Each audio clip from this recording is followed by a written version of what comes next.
अमूमन जब हम ईंट के भट्टे का जिक्र करते हैं तो मन में एक तस्वीर बन जाती है प्रदूषण की या काले धुएं के गुब्बार की।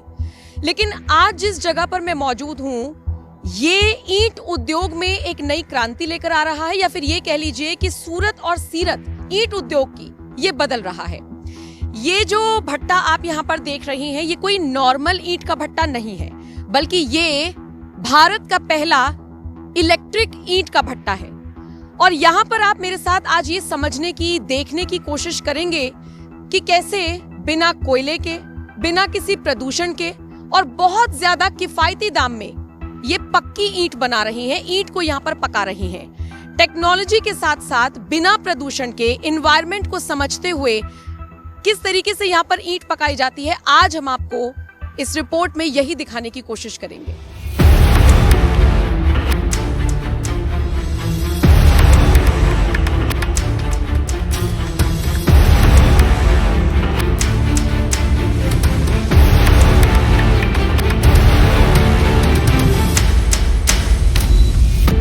भारत के पहले इलेक्ट्रिक ईंट भट्टे के अंदर मैं आ चुकी हूँ और आज विस्तार से समझने की कोशिश करेंगे पूरा प्रोसेस क्या होता है और कैसे बिजली की मदद से, बिना कोयले के, बिना प्रदूषण किए ईंट पकाई जाती है और आप तक मजबूती के साथ उसको पहुंचाया जाता है। मेरे साथ इस इलेक्ट्रिक ईंट भट्टे के मालिक मौजूद हैं, नितिक आर्या। बहुत बहुत स्वागत है आपका।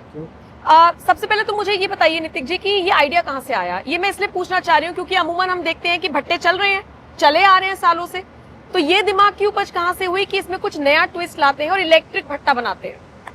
मैं इंडिया में पहला था जिसने प्रोबेबली ऑनलाइन ब्रिक सेलिंग का काम स्टार्ट किया था 2014 में। अच्छा। तो उस दौरान मुझे पता लगा कि जो डिमांड और सप्लाई है वो नॉर्मल ब्रिक के अलावा स्पेशलाइज्ड प्रोडक्ट्स की भी काफ़ी है। फिर मैंने रिसर्च करना स्टार्ट किया कि इसमें और क्या करा जा सकता है। ठीक है। तो मैंने चाइना ट्रैवल किया। अच्छा। मैंने वहाँ जाके देखा कि लगभग 40 साल पहले चाइना गवर्नमेंट ने नॉर्मल ब्रिक किल्स जो हैं अपने यहाँ बैन कर दिए थे। अच्छा। तो इस टाइप की फैक्ट्रीज मैंने सबसे पहले वहाँ देखी। फिर वहाँ से पता लगा कि यूरोप में ये टेक्नोलॉजी पिछले 100 साल से है। अच्छा। तब मैं यूरोप ट्रैवल करने गया तो मैंने सबसे पहले वियना में ये फैक्ट्री देखी थी और उसके बाद फिर मैं जर्मनी गया, उसके बाद फिर मैं यूके भी गया। तो अभी तक मैं लगभग 35 से ज़्यादा कंट्रीज़ विजिट कर चुका हूँ और मेरा मेजर जो कंसर्न होता था वो ब्रिक सेक्टर से रिलेटेड चीज़ों को देखने और उसके बारे में रिसर्च करने का ही होता था। फिर मुझे लगा कि ये इतनी एडवांस टेक्नोलॉजी जो पिछले 70-80 साल से come all over the world use हो रही है, इसको इंडिया में कैसे लेके आया जा सकता है। तो that's how it all started. नहीं, लेकिन ये बड़ा रिस्क था। हम कुछ भी तो सोच सकते हैं लेकिन उसको एग्जीक्यूट करना बड़ा मुश्किल होता है। आपने एग्जीक्यूट किया। हाँ, क्योंकि मुझे जब एक विज़न मिला कि जब ये technology all over the world काम कर रही है तो इंडिया में भी ऐसा कुछ होना चाहिए। और आपने रिस्क की बात करी, तो रिस्क में तो ये है कि मेरे अलावा लगभग 5-6 साल तक जब मैं इसकी प्लानिंग और पूरा अपनी चीज़ों को स्ट्रीमलाइन करने की कोशिश कर रहा था, तो मेरे अलावा शायद ही कोई दूसरा आदमी था जिसने मुझे ये कहा हुआ कि ये टेक्नोलॉजी इंडिया में चल जाएगी। बट स्टिल मैंने हर चीज़ को नज़रअंदाज करा। मुझे लगा कि अगर मैंने ये चीज़ें बाकी जगह, बाकी कंट्रीज़ में होती हुई देखी हैं, तो इंडिया में मैं कर लूँगा इसको। तो चैलेंजेस तो काफ़ी थे मुझे इसको प्लांट का। जब से मैंने प्लान करना स्टार्ट किया और जब हमने ये लगाया या चलाया, उसके ड्यूरेशन 9 साल की है। अरे बाप रे। तो मैंने लगभग ये पेशेंस थे, 1 डेकेड अपनी लाइफ का, और वो भी प्राइम टाइम का मैंने इसमें लगाया है। ये रिवोल्यूशन है ब्रिक इंडस्ट्री में और आई होप कि अब आगे और भी लोग इसको फॉलो करेंगे। लेकिन इंडिया में ये पहला है। इंडिया में पहला है इस टाइप का फुल्ली ऑटोमेटेड प्लांट और इस कैपेसिटी का। हमारी 1,20,000 पर डे की प्रोडक्शन कैपेसिटी है। मतलब एक दिन में आप 1,20,000 ईंटें बना रहे हैं। बना सकते हैं। अच्छा, ये जो नॉर्मल ईंटें होती हैं जो अब तक हम देखते आ रहे थे और जो आप लोग प्रोड्यूस कर रहे हैं, फर्क कितना है? फर्क किस चीज में? क्वालिटी में, मजबूती में, ओके, पैसे में? बिल्कुल। क्वालिटी वाइज अगर बात करें तो ये वर्ल्ड क्लास प्रोडक्ट है। नॉर्मल ब्रिक का अगर कंपेयर करें क्वालिटी का, तो सबसे पहले तो साइज का वेरिएशन। तो अच्छा। हमारा जो ब्रिक का साइज है वो यूनिफॉर्म आईएस स्टैंडर्ड के हिसाब से है। आईएस कोड जो आईएस बिल्डिंग कोड जो इंडिया का है, उसमें 230 इंटू 110 इंटू 70 mm का साइज होता है। तो ओके। वही साइज हम लोग बना रहे हैं। नहीं, प्लस लेकिन माइनस लेकिन 1 जैसे mm। ये तो आपकी जो फील्ड के लोग हैं वो समझ पाएंगे, हाँ। जो आम जनता देख रही है वो ईंट को कैसे समझेगी? क्योंकि अब मान लीजिए ये मेरा फोन है, इससे दुगना साइज है, तिगुना है, ऐसे समझा नहीं। दीजिए क्योंकि आम लोगों को वही समझ में आएगा। देखो स्टैंडर्ड साइज तो होता है कि 9, 4.5, 3 इंच का स्टैंडर्ड साइज होता अच्छा, है, ठीक है, जो जनरल भाषा में बोला ठीक है, जाता हाँ है। हाँ हाँ, लेकिन हमारे एरिया में तो एटलीस्ट कोई भी वो साइज बनाता नहीं है। ओके जनरल ईंट हमारे यहाँ 8.5 इंच के आसपास बनती है। तो ओके। हमारे यहाँ जो साइज है वो 9 इंच से 9.25 इंच के बीच में वेरी करता है। वो डिपेंड करता है फिर कि मिट्टी कैसी आ रही है। अगर मिट्टी में कॉम्पैक्शन बहुत ज़्यादा आ रहा है तो वो 9 इंच तक चला जाएगा। अदरवाइज जनरल जो अब हमारे यहाँ साइज बन रहा है वो 9.25 इंच के आसपास है। तो जहाँ नॉर्मल ईंटें 1000 लगती हैं, हमारी ईंटें 850 में उतना ही काम कर देंगी। 150 ईंटों की बचत कम से कम Almost, 1000 ईंटों पे। on an तो average। 15% तो वहीं बचत है। ठीक है। उसके अलावा क्वालिटी की बात करें तो इसका शेप एकदम यूनिफॉर्म होता है, सारी ईंटें एक जैसी हैं। तो इसकी चिनाई करने में प्लास्टर कम यूज होता है, या मोटार की जो क्वांटिटी है उसमें लेयरिंग में बहुत बहुत पतली लेयर जाती है। नॉर्मल ईंट में वो लेयर कम से कम 1 इंच तक भी चली जाती है, लेकिन इस वाले में आपको 10 mm की जो लेयर है वो मोर देन इनफ है, मतलब आधे इंच से भी कम में काम चल जाएगा। फिर प्लास्टरिंग में भी, क्योंकि दोनों साइड से दीवार एक जैसी है, तो किसी को अगर प्लास्टर करना है तो प्लास्टर की भी जो इस पे लेयर जाएगी वो कम लगेगी। तो टेक्निकली देखा जाए ईंट का प्राइस थोड़ा सा ज़्यादा है नॉर्मल ब्रिक से, लेकिन overall cost of making wall वो कम है। यानी कि दीवार अगर 1 स्क्वायर मीटर दीवार आप इन ईंटों से बनाओगे और 1 स्क्वायर मीटर दीवार आप नॉर्मल ईंटों से बनाओगे तो हमारी ईंटों से बनी हुई दीवार सस्ती पड़ेगी ओवरऑल। और दूसरा एक और जो मैं आपको बताना चाहूँगा, सबसे मेन कंसर्न, ईंट जो है घर बनाने में सबसे सस्ती चीज़ है। इससे सस्ता कोई भी कंस्ट्रक्शन मटेरियल्स में, मटेरियल हाँ नहीं है, बिल्कुल। लेकिन अल्टीमेटली ये सबसे महंगी पड़ती है अगर आपने गलत मटेरियल ले लिया। क्योंकि नॉर्मल ब्रिक्स में बहुत सारे लोग क्या करते हैं, नमक मिला देते हैं। नमक मिली हुई ईंट आपको पूरी जिंदगी परेशान करेगी। कैसे परेशान करेगी? सीलन विलन का उसमें खतरा? से जो वो वाइटनेस निकलती रहती है, अच्छा, तो वो आपकी नमक उसमें से जो है नमी ले लेके बाहर निकलता रहता है। तो हर 2-3 साल में आपको पेंट प्लास्टर उस पे अपना मतलब रीपेंट करवाना पड़ता है। तो वो इतना परेशान कर देता है कि लोगों को ये लगता है कि यार इससे तो बढ़िया मैंने कुछ और ही लगा लिया होता। नहीं, और फिर भी अगर 1000 के मुकाबले अब 850 ईंटें लग रही हैं तो ऑन एन एवरेज तो लोगों को फायदा हो ही रहा है। हाँ। फिर भी मैं समझना चाहूंगी एक ईंट नॉर्मल कितने की पड़ती है और आप जो बेच रहे हैं वो ईंट कितने की है, अगर आप बताना चाहें। नॉर्मल ईंट मेरे ख्याल से आज के टाइम में 6 रुपए के आसपास है, और हम लोग इसका प्राइस हमने एक्स फैक्ट्री 7 रुपए से स्टार्ट करा है। अच्छा, तो हमारा विजन ही यही है कि एक नॉर्मल हाउस ओनर भी हमारा प्रोडक्ट यूज कर सके। तो 6 रुपए और 7 रुपए, 1 रुपए का डिफरेंस है प्राइस लेकिन में। अगर आप मेजरली देखेंगे तो वो आपको सस्ता पड़ेगा, मतलब एग्जैक्टली कस्टमर को और सस्ता वो जो डिफरेंस है वो मिटिगेट तो हो जाता है वहीं जब आप इसको कंपेयर करते हो साइज में केवल। उसके बाद जो आपकी प्लास्टर की बचत है, जो मोटार की बचत है, और जो आपके रीपेंट वगैरह में लॉन्ग टर्म में जो खर्चे बचेंगे, उसके हिसाब से देखे तो ये कहीं भी मतलब उससे बहुत ज्यादा बेटर प्रोडक्ट। और जैसे किसी को स्कूल की बिल्डिंग तैयार करनी है या हॉस्पिटल की बिल्डिंग तैयार करनी है, मुझे लगता है कई बार तो प्लास्टर कराने की जरूरत भी नहीं पड़ती अगर हम इस तरह की ईंटों का यूज कर रहे हैं तो ये फिर वो खर्चा बच रहा है। हाँ बिल्कुल। ये जो आपने देखी होंगी अभी इंस्टीट्यूशनल बिल्डिंग्स जितनी भी हैं, उसमें क्या है कि उन लोगों को ये चीज़ पहले से पता है कि अगर आपने ब्रिक्स उस तरीके से ली है, एक्सपोज ब्रिक वर्क में काम कराया है, तो आपका लाइफ लॉन्ग खर्चा बच गया पेंटिंग और प्लास्टरिंग का पूरी बिल्डिंग पे। तो इसी वजह से क्या था कि ये जो ब्रिक्स थी अभी तक, हमारे अलावा अगर आप कहीं और से भी बात करेंगे तो 10-12 रुपए की कम से कम कोटेशन आती है। ओके। तो हम लोगों ने तो इस ब्रिक का प्राइस इतना डाउन कर दिया है ताकि ये आम आदमी की पहुंच में रहे। तो देखिए और भी बहुत सारी चीजें हैं, जैसे कि लागत कितनी आती है या बचत कितनी होती है, तो प्रदूषण कितना नहीं होता है, ये सारी चीजें हम समझेंगे। लेकिन मुझे लगता है कि सबसे पहले शुरुआत कर लेते हैं कि प्रोसेस क्या होता है। मतलब ये मिट्टी से ही बनती है तो कौन कौन सी मशीनें, अगर आप एक एक करके समझा सके मुझे तो। बिल्कुल मिट्टी से ही बनती है, प्रॉपर क्ले प्रोडक्ट है। तो ये यहीं से स्टार्ट होता है। ये अपनी मिट्टी जो है ये क्रशर में जा रही है। ओके। ये क्रशर इसको अंडर 6 mm क्रश करके आगे भेजता है। अंडर 6 mm मतलब मोटे मोटे? अच्छा, साइज छोटे छोटे जो साइज है पार्टिकल्स का वो अंडर 6 mm हो जाता है। ओके। ये रोलर अपना मिक्सर है, ओके। डबल शाफ्ट मिक्सर, वहाँ जाती है। वहाँ इसमें हल्का सा पानी मिक्स होता है, अच्छा और पानी मिक्स होने के बाद फिर ये दोबारा यहाँ इस वाले राहुल, इस फाइन तरफ क्रशर में आती ये वाली मशीन दिखाइए। ओके। है। तो ये फाइन क्रशर के बाद इसका जो पार्टिकल साइज है वो अंडर 2 mm हो जाता है, मतलब और बारीक हो और जाता है। बारीक हो जाता है। मतलब बेसिकली वहां से मिट्टी आई, मिक्स हुई हल्के से पानी के साथ पार्टिकल्स में, जिससे डिवाइड होने के बाद, और ये यहाँ पर आई है। हाँ, फिर यहाँ से ये ऊपर जाती है। ये हमारा ब्रिक फॉर्मिंग मशीन है जिसको एक्सट्रूडर बोलते हैं। ओके। तो एक्सट्रूडर में जाती है मिट्टी, फिर यहाँ से इसके भी ऊपर एक मिक्सर है, बट वो पार्ट है एक्सट्रूडिंग मशीन का ही। और वो जो ऊपर वाला मिक्सर लगा हुआ है उसका क्या काम होता है?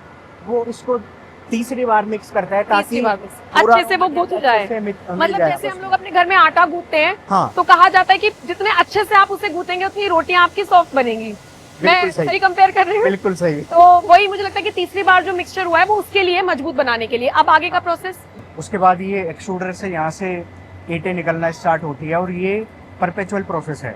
अच्छा। ये उसके बाद ये कटिंग मशीन जो है ये उसको स्लाइस करती है बड़े बड़े लोग्स में, फिर वो लोग आगे जाके वायर्स के थ्रू निकलता है, तो इसीलिए इसको वायर कट ब्रिक्स भी बोलते हैं। अच्छा। क्योंकि ये वायर से कट होती है। ओके। उसके बाद रोबोट इसको उठा के अपने आप ट्रॉलीज पे सेट कर देता है। अच्छा।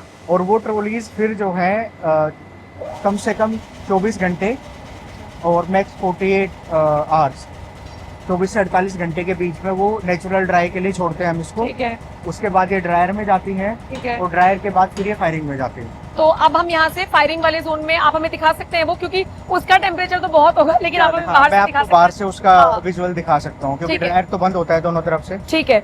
बट फायरिंग का मैं आपको दिखा ठीक है, तो हम फायरिंग सेक्शन अब देखते हैं कि उसमें कैसे ईंट पकाई जाती है। मुझे एक बात और बताइए, अमूमन ये कहा जाता है कि बिजली तो बहुत महंगी है, बिजली तो बहुत महंगी है, लेकिन है। आपका पूरा प्लांट बिजली से चल रहा है। हाँ जी। तो और 24 घंटे क्या, मैं तो कहूँ 12 महीने ही चलता है साल में। बिल्कुल। और अभी इसको 4 महीने हुए हैं आपको स्टार्ट किए हुए, 4 महीने से कंटिन्यू चल रहा है। हाँ। तो मैं ये प्रोसेस समझना चाहती हूँ कि इतनी महंगी बिजली में कैसे कर पा रहे हैं, अगर जो लोग महंगी बिजली कहते हैं। बिजली का सेटअप आपके पीछे ही है अभी। अच्छा, ये हाँ, और आप देख सकते हो ये 2000 kVA से ज़्यादा का हमारा ट्रांसफॉर्मर है, और ये इंडिविजुअल फीडर हमें इलेक्ट्रिसिटी डिपार्टमेंट ने दिया है।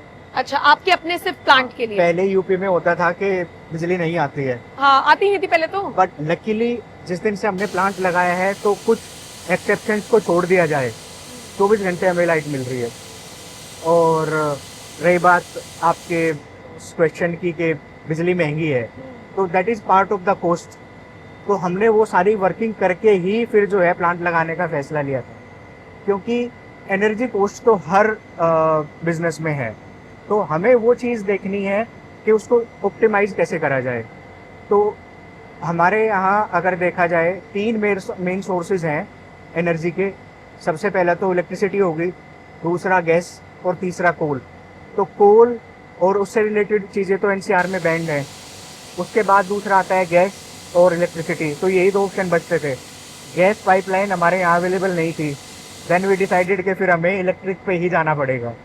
तो अभी तक तो एक्सपीरियंस अच्छा है, बट ये क्या थोड़ा कॉस्ट तो ज़्यादा है, इसी वजह से वो 1 रुपये का मार्जिनल प्राइस हमने ज़्यादा रखा है, ताकि वो हम उस एनर्जी कॉस्ट को कंपनसेट कर सकें। अगर हमें यहाँ एनसीआर में बाकी दूसरे फ्यूल्स चलाने की भी परमिशन होती, तो शायद हो सकता है कि हम लोग नॉर्मल ब्रिक से भी कम प्राइस पे इसको बेच सकते थे। हो सकता है आने वाले वक्त में पॉसिबल हो, यू नेवर नो कब क्या हो जाए। ठीक है, तो अभी हम चलते हैं फायरिंग वाले जो भी सेक्शन है, मतलब अंदर तो नहीं जा पाएंगे obviously. 900 degree Celsius, more than 900 degree Celsius. हाँ, तो 950-900 डिग्री सेल्सियस के टेम्परेचर को 900 to 950 डिग्री और सेल्सियस। उसमें ईंट पकाई जाती है। हाँ, तो आप जो सामने देख पा रहे हो, जो फायर इसमें दिख रही है जी, ये फायरिंग जोन है हमारा। और आप ये भी देख पा रहे होंगे कि वो कितना स्टैटिक और बिल्कुल क्लीन आपको सामने सारी चीजें दिख रही होंगी। बिल्कुल बिल्कुल। कोई इसमें पूरा आप देखना, कोई ऐश पार्टिकल्स नहीं है, कोई भी इसमें ऊपर से किसी भी टाइप के फ्यूल की फीडिंग नहीं है। तो हम अकेले ऐसे हैं पूरे इंडिया में जो 100% इंटरनल फ्यूल बेस्ड और इलेक्ट्रिक बेस्ड टनल चला रहे हैं। ताकि 0% पॉल्यूशन। 0 पोल्यूशन नहीं, लेकिन आप मुझे एक चीज और बताइए ना, ये इसका मार्जिन कितना है सही ईंटें निकलने का? मतलब जैसे हम भट्टों में तो यही देखते आए हैं कि कुछ ज्यादा जल गई हैं, कुछ अधजली रह गई हैं। हाँ। इसका क्या मार्जिन है? वो भी मैं आपको दिखाऊंगा। हमारे यहाँ ब्रेकेज और वेस्टेज अंडर 5% आती है। अच्छा। Ideally it should be under 1%, but चूंकि हमारा नया है तो हम भी धीरे धीरे चीज़ें सीख रहे हैं। तो पहले बहुत ज़्यादा ब्रेकेज आई, फिर धीरे धीरे हमने उसको कंट्रोल किया। तो ये एक लर्निंग प्रोसेस है हमारे लिए भी, क्योंकि हमें भी प्लांट चलाते हुए ज़्यादा टाइम नहीं हुआ है, 6 महीने हुए हैं बस। पर 6 महीने में अगर हम इसको अंडर 5% लेके आए हैं तो बहुत मैं बड़ी बात अपने लिए अचीवमेंट मानता हूँ। बिल्कुल, और हो सकता है आने वाले वक्त में आप कह रहे हैं कि लेस देन 1% वो हो जाए, % ही होगा इसमें। लेकिन आप मुझे एक चीज और बताइए, इसकी कैपेसिटी कितनी है? राहुल, एक बार वही तस्वीर दिखाइए ताकि लोगों को समझ में आए कि हम क्या दिखाने की कोशिश कर रहे हैं। ये कैपेसिटी कितनी होगी इसकी? कितनी एक बार में ईंटें आ जाती होंगी? ये जो ट्रॉली है इस पे लगभग 5000 ईंटें एक बार में आती है। 5000 ईंटें एक बार में आती हैं। और 1 घंटे में 1 ट्रॉली हम पुश कर सकते हैं। वो मैंने आपको दिखाया था, बिल्कुल, जैसे वो ग्रीन बिल्कुल, ब्रिक्स ठीक है। पुश हो रही थी। तो और ये पीक पकने में कैपेसिटी पे 1,20,000 ब्रिक्स हम बना सकते हैं पर डे पर डे। आप बना भी रहे हैं उतना? हाँ, और यू वोंट बिलीव कि हम हैदराबाद तक ईंटें भेज रहे हैं। और जगह मुझे बताइए, हैदराबाद और हाँ, और कहाँ कहाँ जा रही है? हैदराबाद, ऊपर कश्मीर में कश्मीर। बहुत जगह जा रही है हमारे ब्रिक्स। अच्छा। क्योंकि कश्मीर में क्या है कि उन लोगों को वेदर प्रूफ ब्रिक्स चाहिए। अच्छा। ठंड बहुत होती है, और नॉर्मल जो ब्रिक है एक्सपोज ब्रिक वर्क में अगर उससे काम करेंगे इतने ठंड में, तो उसमें फिर होता क्या है कि बारिश हुई, उसमें पानी चला गया, और जैसे ही टेम्परेचर डाउन हुआ तो वो पानी बर्फ बन जाता है। तो जब बर्फ बनता है तो आपको पता होगा कि पानी हल्का सा फैलता है फिर, तो वो ईंटों को क्रैक कर देता है। तो उनको ऐसा चाहिए कि वाटर एब्जॉर्प्शन ईंटों में कम हो, तो इसलिए वो 3 होल ब्रिक्स या एक्सपोज ब्रिक ये एक्सट्रूडर ब्रिक्स लेके जाते हैं, क्योंकि अच्छा। इसमें वाटर एब्जॉर्प्शन बहुत कम है एज अच्छा। Compare to normal BRICS.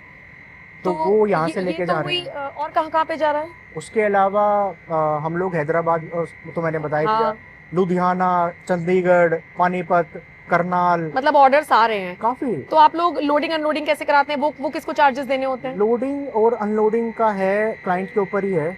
उसमें ये होता है कि जैसे ट्रांसपोर्टर जनरली खुद करा लेता है सारी चीज़ें, बट जैसे दूर जहाँ जाती हैं ब्रिक्स तो उसमें लॉन्ग जर्नीज में ये पॉसिबल नहीं हो पाता कि हम लेबर अपनी भेजें, तो लोड हम करवा देते हैं, अनलोड उनको करवाना पड़ता है। एक तरफ का आपका, एक तरफ का उनका, ये आप हाँ, मैनेज हाँ। कर सकते हैं।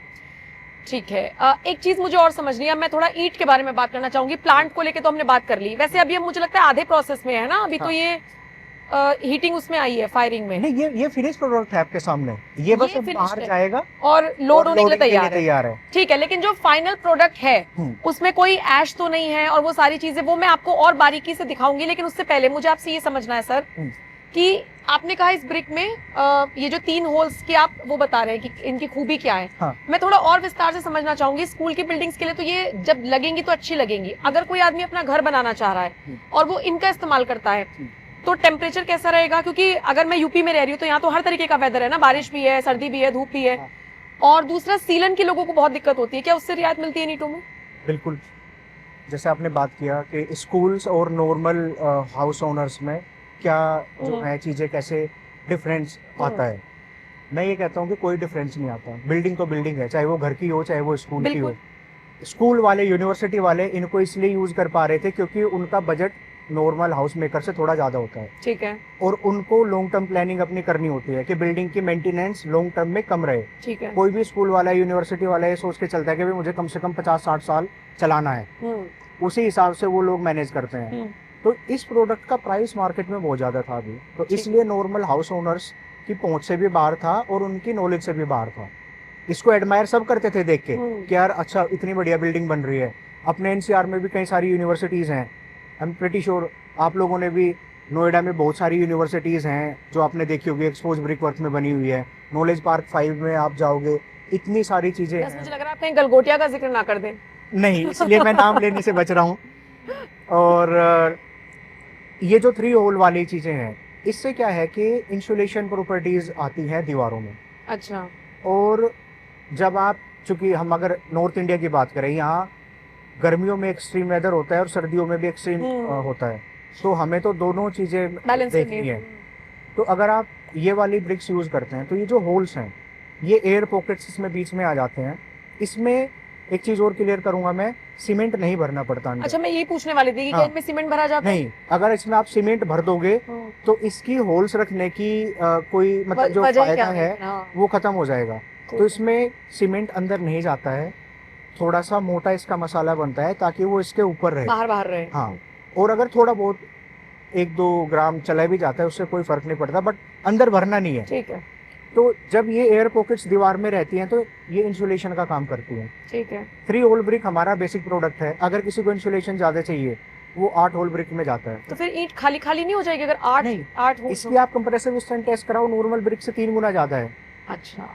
तो ऊपर से ऐसे लोड आता है ना, हाँ, तो वो जो लोड है उसकी मेजरिंग जो प्रोसेस है वो कंप्रेसिव स्ट्रेंथ है। तो कंप्रेसिव स्ट्रेंथ नॉर्मल ईंट की 10 से 11 जाती है, वो भी क्लास 1 ब्रिक की। इसकी मिनिमम 25 है सेकंड क्लास ब्रिक की। फर्स्ट क्लास ब्रिक की हमारी 30 के ऊपर जाती है। तो कंप्रेसिव स्ट्रेंथ ज़्यादा है तो लोड बीयरिंग कैपेसिटी भी नॉर्मल ब्रिक से ज़्यादा है इसकी। हमारी जो सबसे हल्की ब्रिक है, जो जिसका वेट 2 किलो 100 ग्राम के आसपास है, मल्टी होल ब्रिक बोलते हैं, उससे भी आप 3 मंजिल का घर बिना किसी आरसीसी सपोर्ट के बना सकते हो, वो भी इतनी मजबूत है। तो गर्मियों में घरों को ये थोड़ा ठंडा रखता है और सर्दियों में अंदर की हीट को प्रिजर्व करके उसको अंदर से गर्म रखता है। और अच्छा। इसी रीजन से वेरी नाइस। वर्ल्ड बैंक के एक डेलीगेट यहाँ आए थे, एक क्या पूरी टीम थी, 3-4 लोग आए थे और उन्होंने पूरा इसको कवर किया था और उन्होंने हमें और हमारी कंपनी को वर्ल्ड बैंक के official social media pages pay feature किया हुआ है। और उन्होंने भी यही लिखा है कि in India there are 2 extreme conditions, इधर it is very hot and there is extreme cold as well. तो उन दोनों से लड़ने के लिए इस टाइप के जो अपने मटेरियल हैं, बिल्डिंग मटेरियल्स हैं, उसमें जाने की ज़्यादा ज़रूरत है।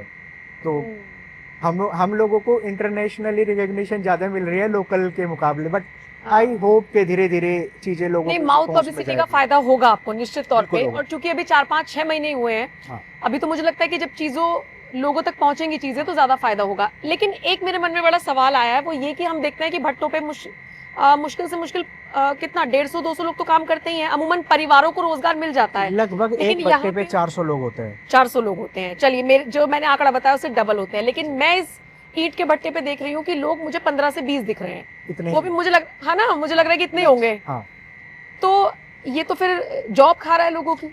जॉब नहीं खा रहे हैं। ये क्वेश्चन मेरे पास पहले भी आया था।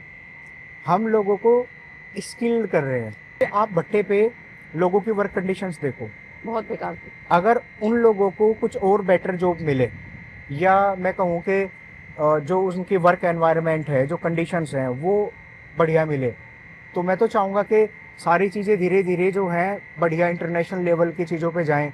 और तो ऐसा नहीं है कि हम लोग जॉब खा रहे हैं, बल्कि हम तो लोगों को मौका दे रहे हैं कि आप वेल स्किल्ड हो हाँ। और ऐसे प्लांट्स में काम करो। अब सर एक चीज मैं और समझना चाहूंगी, आपने बिल्कुल कहा कि हम स्किल्ड बनाना चाह रहे हैं। आप कैसे, जो आपने प्लांट का पूरा सेटअप किया है, हाँ जी। आप कैसे उन 15-20 लोगों को चुनेंगे, कैसे उनको ट्रेन करेंगे? या तो आपने उनको पर्सनली ट्रेन किया होगा जो आप सीख कर आए, वो सब कैसे मैनेज हुआ? मैंने अपने लोगों को यहाँ से पहले मैं चाइना लेके गया। अरे वाह, आपने तो विदेश का टूर भी करा दिया मतलब। उनको वहाँ ट्रेन करके Very लेके आया। nice। सारा प्लांट बनाना, कैसे बनाना है और कैसे इसको चलाना है, वो सारा मैंने पहले सीखा, क्योंकि मेरा एजुकेशन बैकग्राउंड इकोनॉमिक्स का और अकाउंटिंग का ज़्यादा है। अच्छा। लेकिन उस टाइम पे जब हमने प्लांट बनाना शुरू करा, तो चूँकि पूरी टेक्नोलॉजी हमने चाइना से इंपोर्ट करी थी। कुछ इसमें जो रोबोटिक्स वाला पार्ट है वो जर्मनी का है, बट मेजर जो कंस्ट्रक्शन वाला पार्ट है वो और मशीनें, हैवी मशीन्स, वो चाइना की है। ठीक है। तो इंडिया और चाइना के बीच में गलवान के बाद, इनफैक्ट कोविड के बाद से वीज़ाज इशू चल रहे थे, तो चाइना ने पहले वीज़ा ओपन कर दिया। हमें लगा कि अब तो इंडिया भी कर देगा, बट वो नहीं हुआ। तो उसकी वजह से हमारे लिए फोर्स लर्निंग हुई, हमें सारी चीज़ें अपने आप सीखनी पड़ी, क्योंकि वहाँ का कोई भी इंजीनियर या वर्कर यहाँ नहीं आ पाया। तो उस ड्यूरेशन में ये हमारे लिए एक ब्लेसिंग इन डिस्गाइज वाली बात है कि उस दौरान मैं अपने कई लोगों को वहाँ लेके गया, उनको ट्रेन करवा के लेके आया, फिर हम लोगों ने यहाँ बाकी टीम को ट्रेन किया। तो अब हमारे पास वेल ट्रेंड टीम है और धीरे धीरे हम लोग इसको रोज़ कुछ ना कुछ इम्प्रूव कर रहे हैं टेक्नोलॉजी में। और पहले हमें था कि हमें पूरा रिलाई करना पड़ेगा फॉरेन पार्टनर्स के साथ, बट अब वो जो उनके ऊपर डिपेंडेंसी थी वो ख़त्म हो गई है, तो अब हम सारा खुद ही मैनेज कर रहे हैं। तो फाइनल प्रोडक्ट बनकर क्या तैयार हुआ है नितिक जी? ये आपके सामने है और उधर अनलोडिंग चल रही है। तो डायरेक्ट हमारा ये अनलोडिंग ट्रैक है, अच्छा, यहाँ से डायरेक्ट ट्रक्स में और जो भी व्हीकल्स हैं उसमें लोड जा सकता तो है। यहाँ पर आपको मैन पावर की जरूरत है? हाँ, ये मैनुअल होता है, ठीक है। क्योंकि हमने पहले सोचा था कि इसको भी हम मैकेनाइज कर सकते हैं, बट वो पैलेट्स बनाती है मशीन। अच्छा, तो इन जनरल इंडिया में कंस्ट्रक्शन साइट्स पे स्पेशली इंडिविजुअल हाउस जो बना रहे हैं उनके यहाँ पैलेट्स को उतार के और उसको हैंडल करने की कोई मशीन या कोई ऐसा प्रोविज़न नहीं होता है। तो उसकी वजह से फिर हमें मार्केट कंडीशंस को देखते हुए ये वाला प्रोसेस खाली अपना मैनुअल रखना पड़ा है। बट ठीक है। वी आर प्लानिंग के नेक्स्ट कुछ मंथ्स में हम एक मशीन ले लेंगे, ताकि वो जो इंस्टीट्यूशनल बायर्स हैं और जिसके पास वो सेटअप है तो हम उनको पैक करके बेच सकते हैं। बिल्कुल बिल्कुल, ताकि और इजी हो जाए जी, चीजें। जी। मुझे आप अगर फाइनल प्रोडक्ट हाथ में लेके दिखा सकें, यस, क्योंकि अब मुझे तो पहचान है नहीं ईंट की, लेकिन आप समझा भी सके। और आप राहुल फोकस कीजिएगा ईंटों पर, कितनी फिनिशिंग है और कितनी नहीं। ये देख सकते हैं, ये बिल्कुल लास्ट के रद्दे का है, रद्दा मतलब लास्ट की लेयर का है। अच्छा, और इसमें भी ये फिनिश है। और आवाज़ आप देख सकते हैं, मेटेलिक साउंड आ रही है एकदम। और आपने ब्रेकेज और वेस्टेज की बात करी थी, तो आप देख सकते हो ये ट्रॉलीज खाली हुई है, यहाँ कोई वेस्टेज नहीं है, उस पर थोड़ी बहुत है। तो वो डिपेंड करता है कि फायरिंग में कैसे वो हुआ है। इसमें भी आप देखोगे कि ये 5000 ब्रिक्स हैं, इसमें से मुश्किल से ये सब 100-150 ईंटें थोड़ी रिजेक्टेड लग रही हैं। वो तो आप पहले ही निकाल देते होंगे ना? हाँ, ओके। अच्छा, एक आखिरी सवाल, मतलब हमने शुरुआत से आपको पूरा प्रोसेस दिखाया, कैसे होता है, सारी चीजें समझाई, लेकिन मुझे एक आखिरी सवाल जो दर्शकों के लिए मैं पूछना चाह रही हूँ, किसी को अगर ईंटें खरीदनी है, कांटेक्ट कैसे करें? मैं आपको नंबर दे दूंगा, ठीक है। जो हमारे मार्केटिंग डिपार्टमेंट का नंबर है। ठीक है, प्लीज बता देना, तो वो लोग उनसे बात कर सकते ठीक है। वैसे ये जो जहाँ पर हम आए हैं इलेक्ट्रिक ईंट के भट्टे में, ये बागपत के कौन से गांव में है? हैं। शबका गाँव है ये। शबका गांव पड़ता है, तो पहले तो शबका गांव वाले आके घूम लें यहाँ पे। हाँ। और बाकी फिर जिसको भी ये ऑर्डर करना है, जैसे कि उन्होंने कहा, नंबर हम फ्लैश कर देंगे। बहुत बहुत शुक्रिया नितिक जी, आपने टाइम दिया। थैंक यू वेरी मच, और आप यहाँ तक आए। नहीं, वेलकम वेलकम। देखिए, अच्छी चीज है, दर्शकों तक पहुंचनी चाहिए। जी। कोशिश की कि इसी तरीके से एक स्टोरी जो यूपी में है वो दर्शकों तक पहुंचनी चाहिए।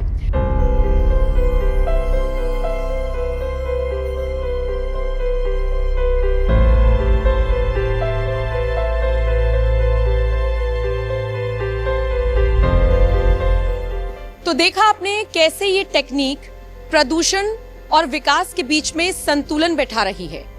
ये इलेक्ट्रिक ईंट का भट्टा प्रदूषण को तो शून्य कर ही रहा है, साथ ही साथ लागत और समय दोनों बचा रहा है। ऐसे में उम्मीद ये है कि ये ग्रीन रेवोल्यूशन आने वाले वक्त में ईंट उद्योग में क्रांतिकारी साबित होगा और इसकी नई पहचान बनेगा। वीडियो जर्नलिस्ट राहुल के साथ और सहयोगी सपना के साथ मैं नम्रता चौधरी, बागपत।